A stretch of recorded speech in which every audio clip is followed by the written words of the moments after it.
How you going? Good evening, Ben.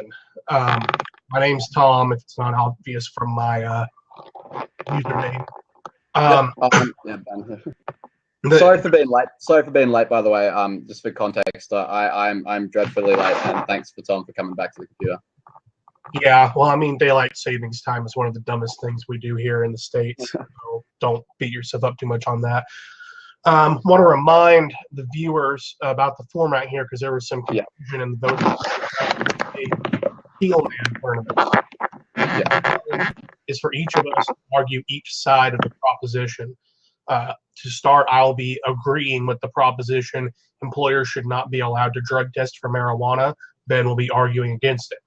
After that first 20-minute round, we'll switch sides. Ben will argue in favor of the proposition. I will argue against it. What I propose for this first round is that we do 5-minute opening statements. Agree side starts. Disagree side goes second. And after the remainder of the time, we'd use a sort of a free-for-all. Absolutely. All right. So my initial task is to defend the statement, employers should not be allowed to drug test for marijuana. Now, this is a pretty strong statement because we're saying we want to restrict employers from testing for an entire drug. To accomplish this, it would obviously require some sort of government intervention. We're not talking about a private decision. So the first principle that would support this idea is that employers should not be able to dictate employees' private lives except in a very limited number of situations. Even here in the States where we have a lot of older folks who are strongly anti-marijuana, possession of marijuana without intent to sell is in most states a Class A or a low-class misdemeanor. Usually it's on par with like petty theft or some less serious traffic offenses. It's not the sort of thing that if it was just a matter of criminal law or sentencing that you would normally lose your job over.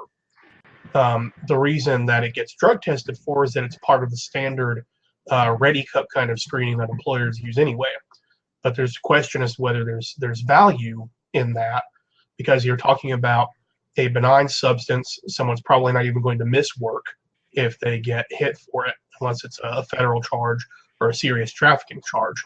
So the utility of employers knowing that their employees are using marijuana is very low from the criminal law aspect.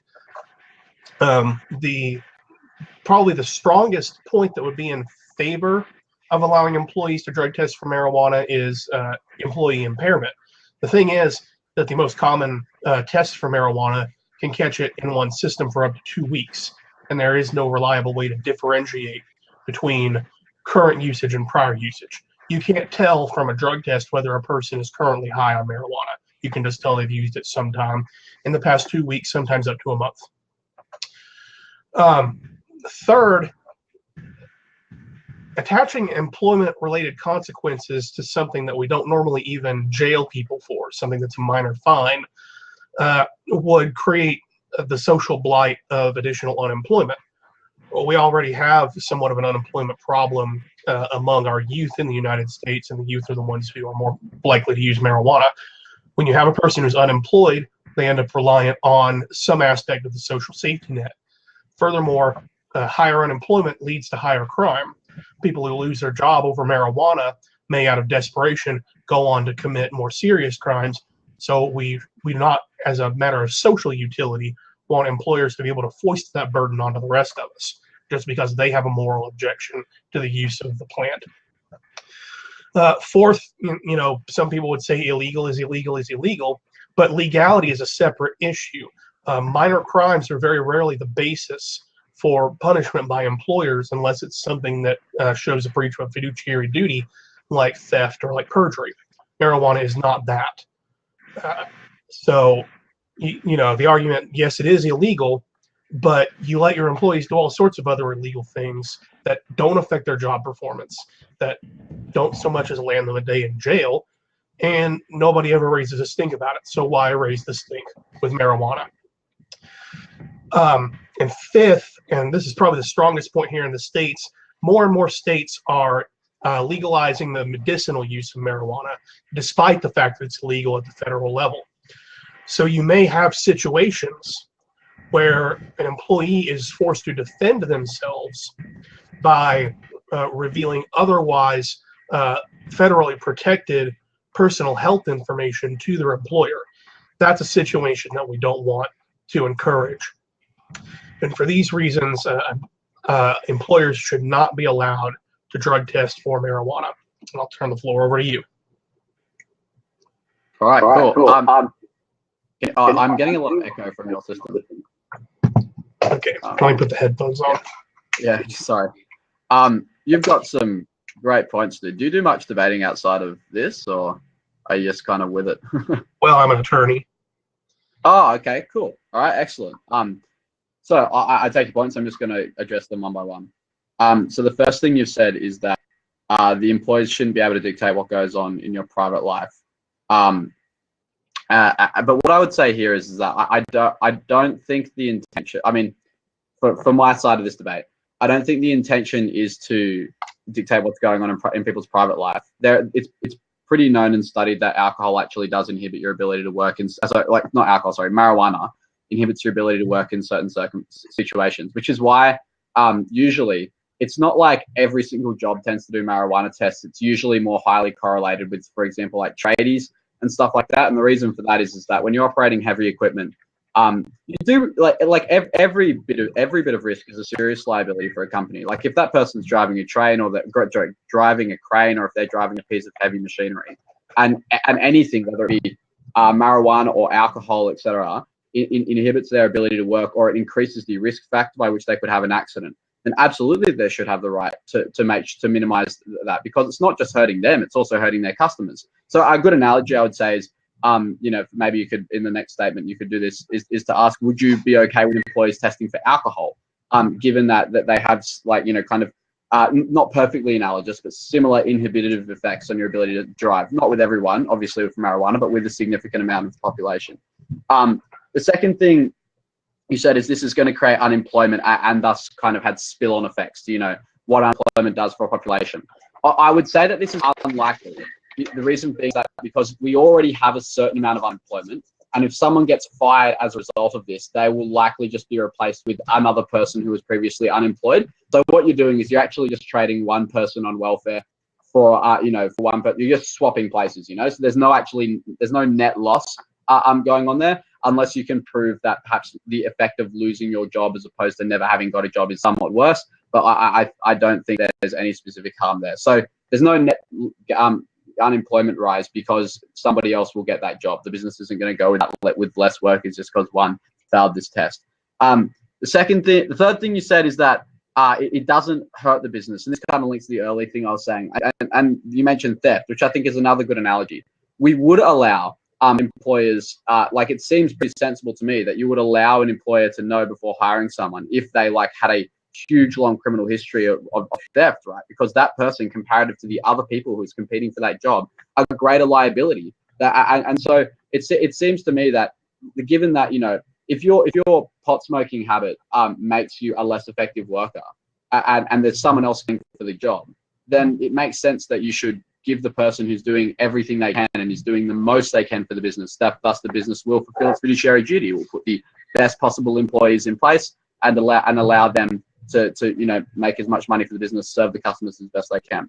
The last thing you mentioned was the medical use stuff. So I think the first thing I'd say is that obviously there would be an exemption process for medical use, right? Like if you can just, and in a culture where medical marijuana is fairly well integrated, I think it would be standard practice for the employee to say, I'm on medicinal marijuana, and not even submit the test, and that for it to be good enough. You mentioned that the actual harm there, which I appreciate, is that people will have to disclose what's wrong with them. But I don't think that's true either. So, for example, I used to work in a pharmacy for a long, long time. Many people came in for just signed documents from the pharmacist, which didn't disclose, for example, what was wrong with them or what they were on. It was just, as a registered pharmacist, I recognize the limitations of this test, and this person will fail it for innocent, undisclosed reasons. And basically, the employer defaults to the authority of the doctor/pharmacist who signed that form. I get that it's still some information, but it's not really that much, and not anything which I would consider to be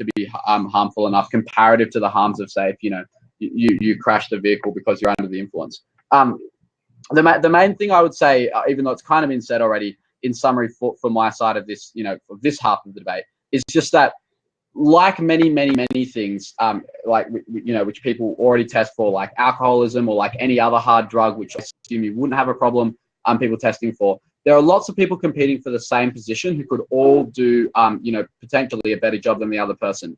This is just another such example of where somebody has, shown that they are comparatively less qualified to another person, and thus deserves to be competitively edged out in that job market. And unless we're going to abolish all tests on all things like alcohol, theft, blah, blah, blah, blah, blah, it seems sensible that this should just be included. And I'll pass back to you. All right, well, I first want to challenge very strongly the proposition that marijuana use is necessarily correlated to job performance. The example I'll point to is in the specific area of law where I work, which involves cybersecurity. John McAfee, who founded the McAfee antivirus company here in America, was recently a libertarian candidate for president, said that the reason the federal government would never have the best cybersecurity experts is because they wouldn't hire, in his words, people with blue mohawks who want $500,000 a year to smoke pot on the job. So there are fields where marijuana usage is correlated with the type of personality that is more likely to succeed in the field. Video game development is another area. In fact, a lot of computer-related fields, and that is, in fact, where the growth market is. Indeed, you say that the use of marijuana may demonstrate that someone is less able to handle a position, but the things marijuana is used to treat most commonly here in the States is depression and anxiety. In fact, it makes some people in those situations more able to perform well on the job than they would be if they were unmedicated, because it's an effect on their mental health. That's a hindrance to their job performance. Same thing with, because we're in the free for all thing. Can I just jump in and just a couple of those points quickly? Yeah. Go ahead. Cheers. So the first one is, you're saying that certain fields are going to benefit from the demographics who do lots of smoking pot, like cybersecurity. This motion is not that all companies have to test for marijuana. It's that companies should be allowed to. So if the cybersecurity firm, for example, realizes that the demographic, and as you said, there's a guy who's a presidential candidate who recognizes that. If they say, look, actually, this doesn't affect video game developing very much because they're not driving a vehicle, plus that demographic is great at doing video games, they won't test, right? So I'm talking about industries doing this where they know that that's an inhibition. So as I mentioned earlier, my point, this is mostly to do with like tradies and builders and stuff, not to do with cybersecurity. The second point you said there was that marijuana was mostly used to treat depression and anxiety. That is just not true. Medical marijuana is mainly used to treat pain and nausea. And it's usually used as an addition to, for example, you're on chemo, so you get nausea and stuff. It's used as like a coupling drug to suppress the side effects of other drugs. It's not really a depression and anxiety thing at all. But I'll pass it back to you. Well, you're right that marijuana is used in cancer treatment, but even there, you're talking about it's being used to make someone who, because of the other things that they're having to go through medically, might not be able to work at all, capable of working. So it just kind of feeds right back into my point. As to your comment about different industries, first of all, in the specific context of cybersecurity, this doesn't apply everywhere, but not in the private sector is what the government really relies on to track cybersecurity.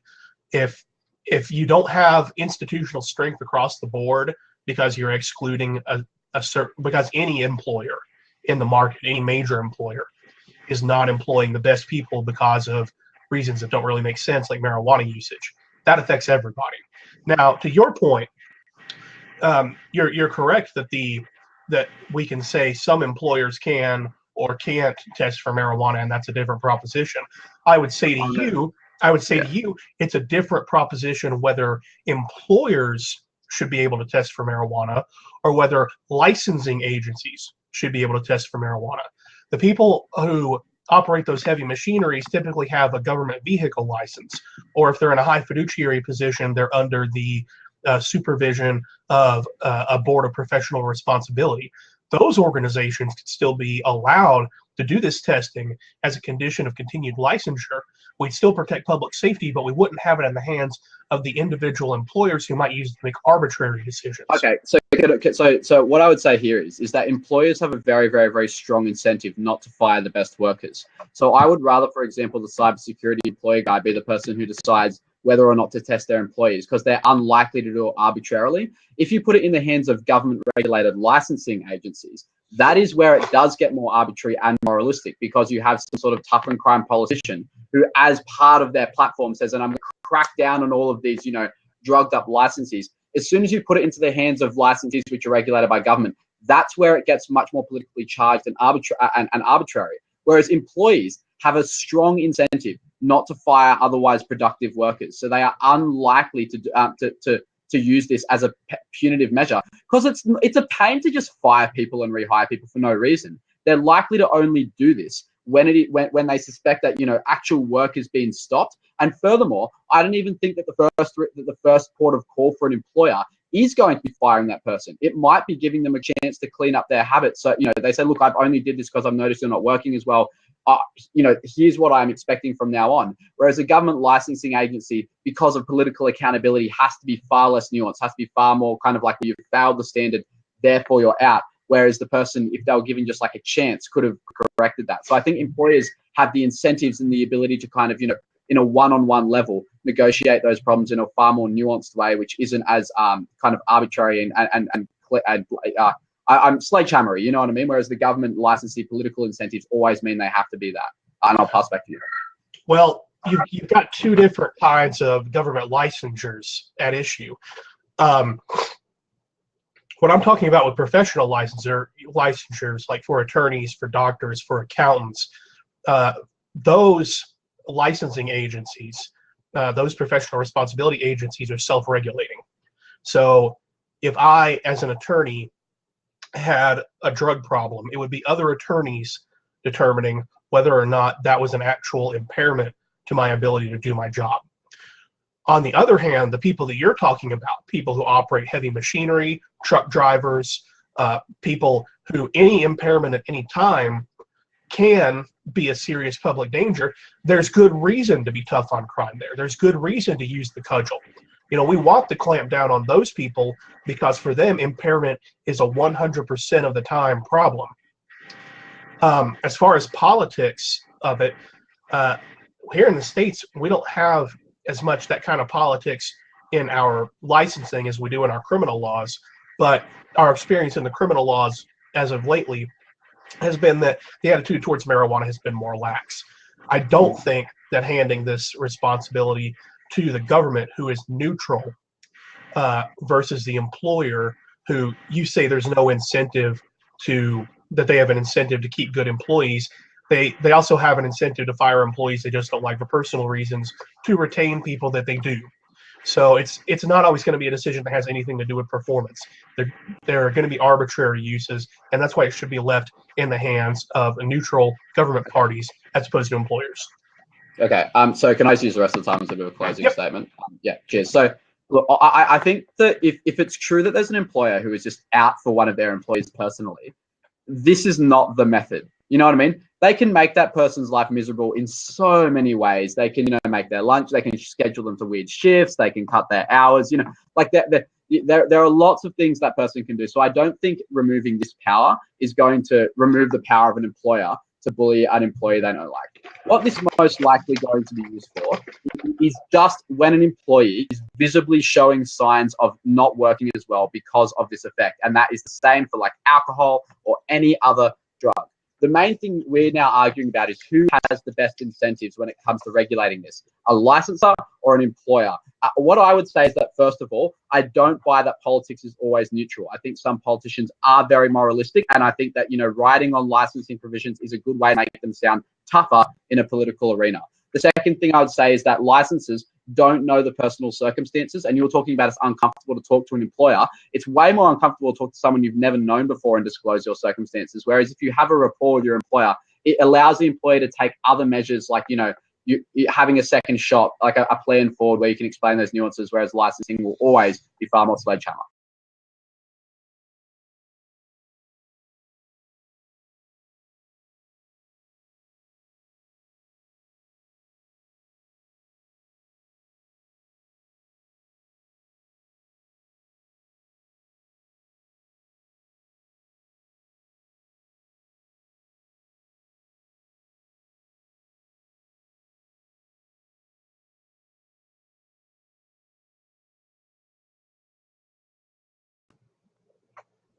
Alrighty. So do you want to do the same format? 5-minute opening statements and then the free for all? Yeah. Yep. Okay, cool. So some of the points I'm going to use are going to be the same, but I'm going to focus on some a bit more. So the first thing I'm going to say, similar to what you said when you were on my side, is that when on this side of the argument, I don't believe that employers do have the right to intrude on people's personal lives. And contrary to the analogy I gave in my earlier statement about alcohol, if there's someone who's like a functioning alcoholic, you know, like they're an alcoholic at home, but at work they are working just as productively, and they're not faulting, it would seem weird to give an employer the power to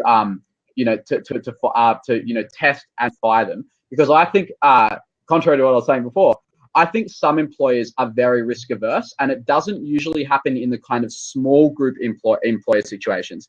This happens in because small time businesses, I don't think have the time or energy or money to go and tell a lot of people they probably know in a somewhat personal level to go get tested. Where this usually occurs is in big companies who have reputations to preserve and things, who are risk averse. Even if the country's getting a little bit more liberal on marijuana, not all of their customers are. So it's usually a directive from high up in the corporate office to have everyone tested, and that's where you lose a lot of that nuance. So but the way this applies to marijuana is if there's some sort of green scare or whatever, going on, if there's any political argument where marijuana becomes a bit sensitive, they instantly, as a risk prevention mechanism, not even if the employees have been unproductive, just as a risk prevention mechanism, so they can say all of our employees are clean, is that they'll put forward the testing thing as a way to control people's personal lives. And the next thing I'd say here is similar to what you said, is that they know that the THC will show up positive for weeks after the person is at work, which is what makes it different to other recreational drugs and things, is that you could be completely asymptomatic in that you are working at 100% productivity, but the fact that you smoked a joint 2 weeks ago means you'll show up positive, is a way of arbitrarily controlling people's lifestyle styles, and I don't agree with that. The second thing I'm going to talk about is largely going to be about I will talk about the way in which this affects people on medical marijuana. I think a lot of people don't fully understand exemption processes, and even when they do, don't want to risk confrontation with their employer. So similar to you brought up the harm in the last debate about how people with medical marijuana issues will now have to reveal things to their employer, and I said in response, well, you can get an exemption. What I actually think is the most likely narrative is that someone will elect not to even go for that route of treatment because they don't even want to risk it. So for example, if you're on chemo, there are actually multiple anti-nausea tablets you can take. Marijuana might be the most effective for you, but you might actually compromise for a less good one, even though it has other side effects or it's less good for you. Not because you don't think you won't get the exemption, but just because you don't want to have to go through the paperwork of the exemption. You don't want to have that uncomfortable conversation. You don't want to become the difficult employee, especially in a competitive employee environment. So I think the real risk here isn't that we can't set up processes which exempt people properly. It's that people won't want to risk doing that. So they will make compromises in their personal life early, even when they qualify for those exemptions. The last thing I'd say is that this is actually used as kind of a moral stance by some employees, even when it's not a political one. So it's by employees, because the general attitude may be liberalizing around pot, but historically the way this is used is it's not used in a liberal way. For every liberal attitude, there's tons of conservative employers who just do feel that this is a sign of vagrancy, right? That it's where it's ironic because many of those will drink often and claim that that's just a personal preference, but they look at people who smoke marijuana as being kind of less, that these are shifty people, and there's lots of negative connotations and narratives they buy into around people who smoke marijuana. So it's not necessarily used for them, as a way of firing unproductive employees. It's just a way of kind of asserting, try and morally influence the population. And I don't think employers should be able to do that via this particular means, because it just seems like such an arbitrary imposition on personal freedoms for really no net gain when it's used in that moral fashion. I know I finished a bit early, but I think you set up the context on the side fairly well last time, so I'll chuck it back to you. Well, sure. You've talked an awful lot about freedom here. What about the freedom of the employers? What about the freedom to contract? What about the freedom to select your employees?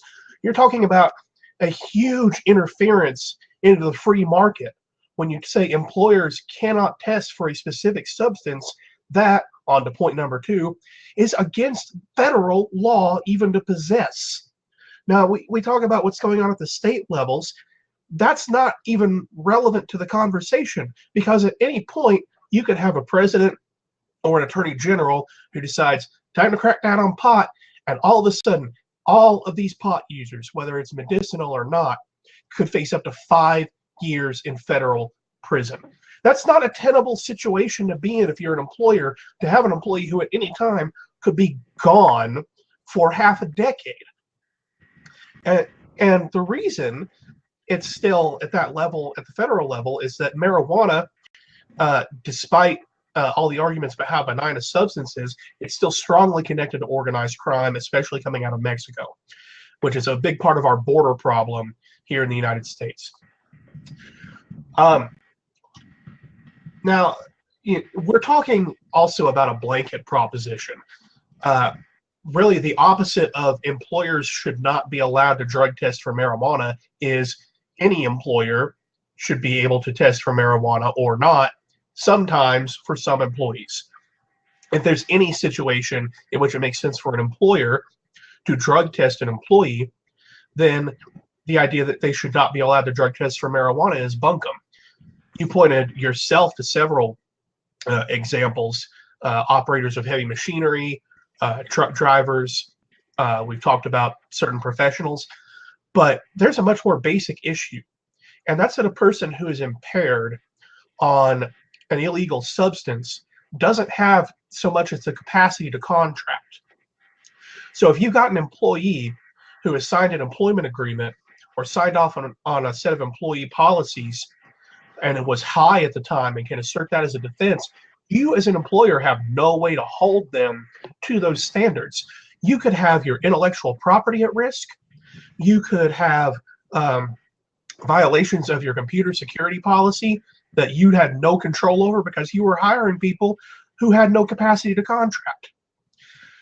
And as to the capacity to contract, there will be some groups of higher skilled workers who don't want their employers getting into this area, but they can organize collectively and collectively bargain for the right not to be tested for marijuana if it's such an issue to them. But for lower level employees who are replaceable, employers need to have carte blanche to try to get the best people, because it's not a black and white thing whether somebody's going to be the best employee. But when you've got someone who is actively participating in a federal crime, that is a serious piece of evidence against their efficacy as a worker, against their judgment, and against their personal moral character. And even as you said before, you don't think that, I think it's hard for employers to fire someone and get someone else. I don't know what the situation is in Australia, but one of our largest local employers is a call center. I probably employs more people under 30 than just about anything here locally in rural Tennessee. They cycle people in and out of there for whatever reason. They can find a dozen new people if they need to tomorrow. Why should they be required to keep people on who are committing a federal crime actively when there's this huge labor pool that is in need of those jobs, and this employer really needs the best people to do it? Finally, we've talked about healthcare. You may be familiar with something that we have in the United States now called the PPACA, also known as Obamacare. Basically, any employer that does interstate commerce and employs more than 50 people has to provide healthcare coverage for their employees. Well, if you've got a person who's actively using an illegal substance that has a known association with lung inflammation, which is a precursor to cancer, which you know is psychoactive, which you know at any time it could lead to any number of other health problems, and you're not even allowed to test for it. I mean, Obamacare allows them to rate ban people based on cigarette usage. We know that there's more tar in marijuana, so why would we ban employers from testing for marijuana and rate banding based on that, therefore improving how their healthcare costs spread across their workforce? Turn it back to you.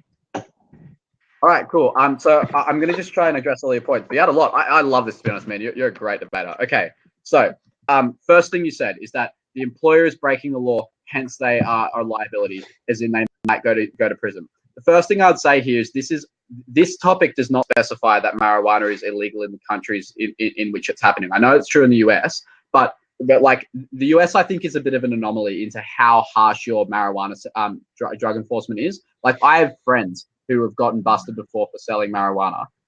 They're not in prison.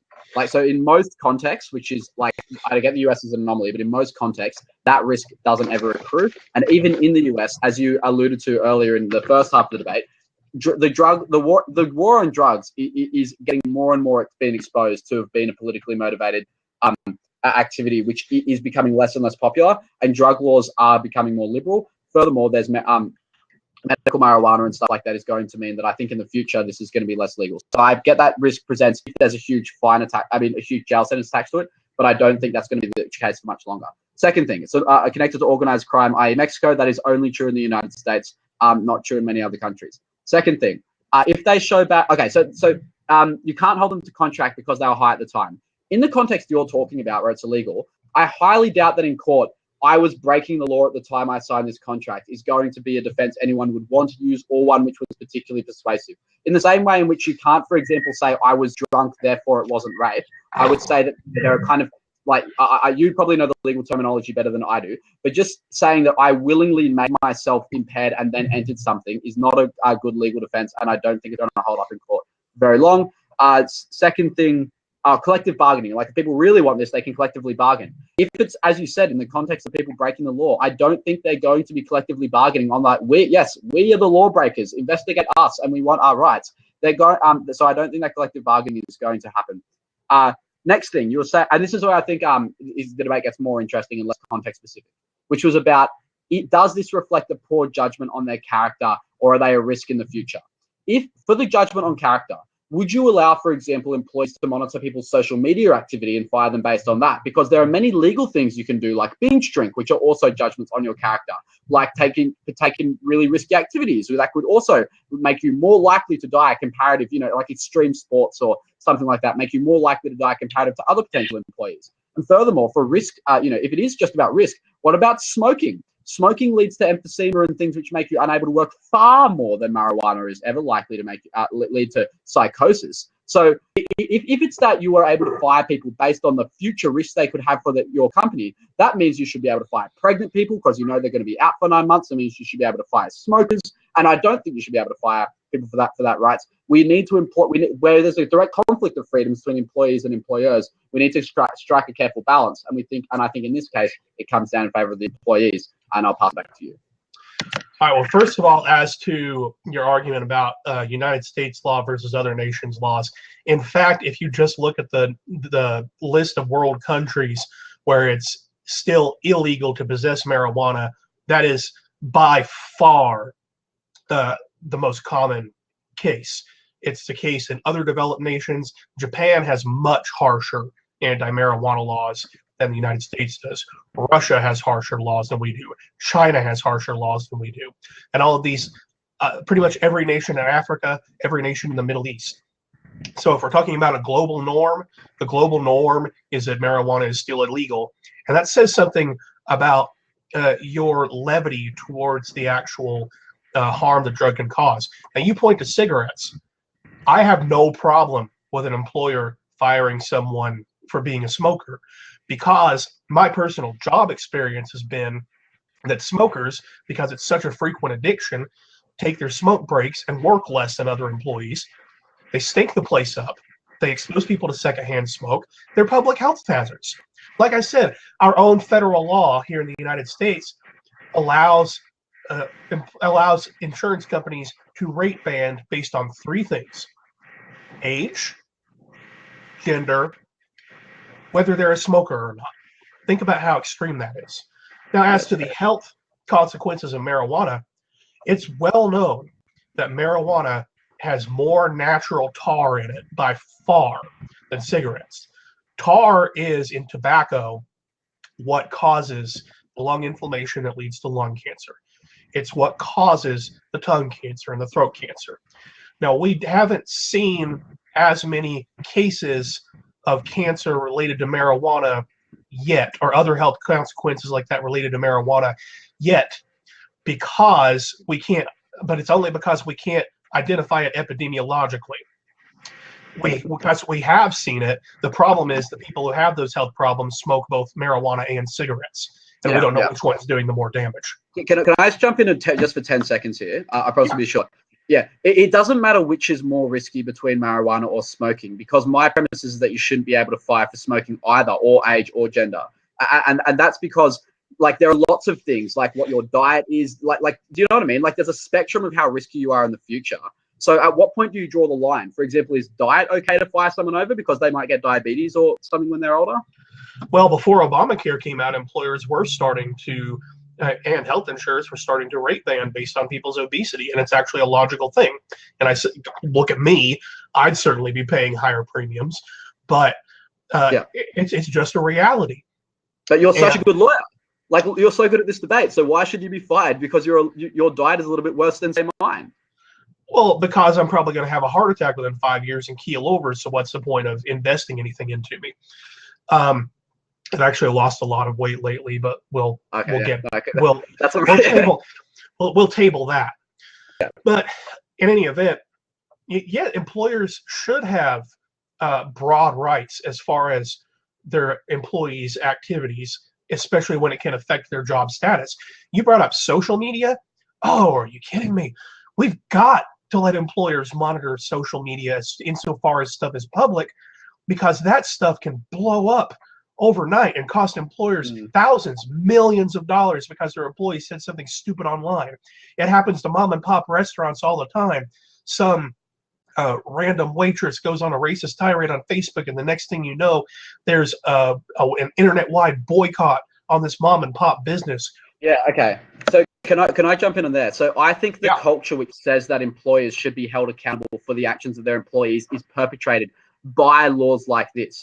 Because, like, that is a classic kind of political correctness problem, right? Where we keep on instituting these laws which insist that the employee not only has to be good at their job, they have to be of esteemed moral character, their diet, they has to be good, they have to have no bad habits. And those laws fuel the fire for that culture. Once upon a time, and I hope in the future, people say, look, if they're good at their job, I don't care. You know, if their racism manifests in that they don't serve black people as well, then fire them for that. Fire them at the point in which it actually stops them from doing their job. But these laws perpetrate a culture where you could be great at your job and just for any of your personal habits be fired. And I'm not supportive of that at all.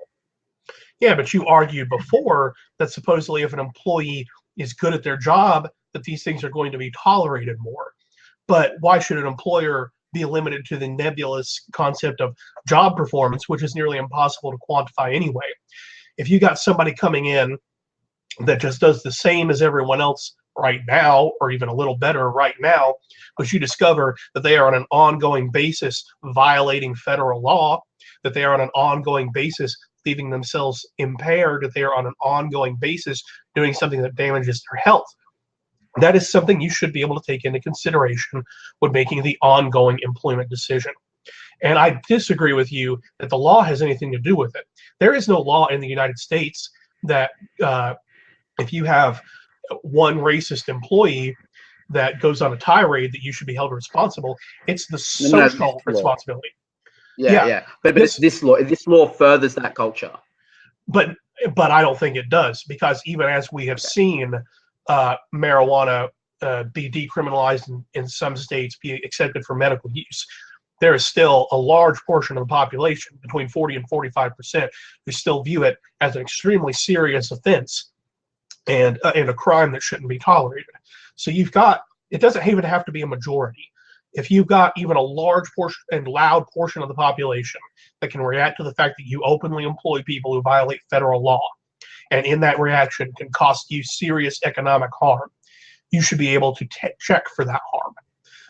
Okay. Can I make a quick closing statement because I've got 20 seconds left? I Yeah. reckon so. Yeah, so I think the problem is that people only protest if there are lots and lots of laws in place which encourage them to hold employees accountable for every moral factor of their employee. Yeah, you disagree, but cool. I think the last thing to mention is that your argument is a very dangerous slippery slope, because if you can fire someone for any potential future risk they may employ, that is pregnant people, that is smokers, that is people with bad diets,